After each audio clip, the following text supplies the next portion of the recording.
September 21. ട്രസറ്റോയിലെ പരിശുദ്ധ കന്യക.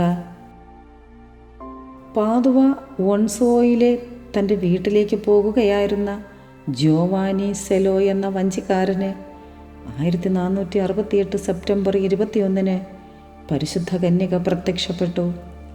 വൈകുന്നേരം ബോറിനി പാലത്തിനടിയിലെത്തിയപ്പോൾ വഞ്ചി നിർത്തി അതിൽ കിടന്നുറങ്ങുകയായിരുന്നു ജോവാനി. പാതിരാത്രിയിൽ 3 പ്രാവശ്യം ഒരു സ്ത്രീ വിളിക്കുന്ന ശബ്ദം കേട്ട് അവൻ ഉണർന്നു. അവൻ ഒരു സുന്ദരിയായ സ്ത്രീയെ കണ്ടു. അവൾ അവനോട് തന്നെ അനുഗമിക്കുവാൻ ആവശ്യപ്പെട്ടു. ട്രസ്റ്റോയിലെ ഗ്രാമപ്രദേശത്തേക്ക് നടക്കുമ്പോൾ താൻ പരിശുദ്ധ കന്യക മാതാവാണെന്ന് വെളിപ്പെടുത്തി. ദൈവദൂഷണം പറയരുതെന്ന് വിലക്കിയ മാതാവ് താൻ ചിത്രീകരിക്കുന്ന വിധത്തിലുള്ള ഒരു പള്ളി ആ സ്ഥലത്ത് പണിയണമെന്ന് ജോവാനിയോട് ആവശ്യപ്പെട്ടു.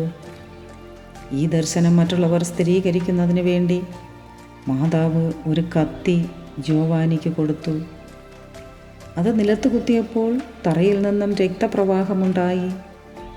ജോവാനി സന്യാസ സഭയിൽ ചേരുകയും പള്ളിയുടെ ചുമതല ആ സഭയെ ഏൽപ്പിക്കുകയും ചെയ്തു. Ave Maria.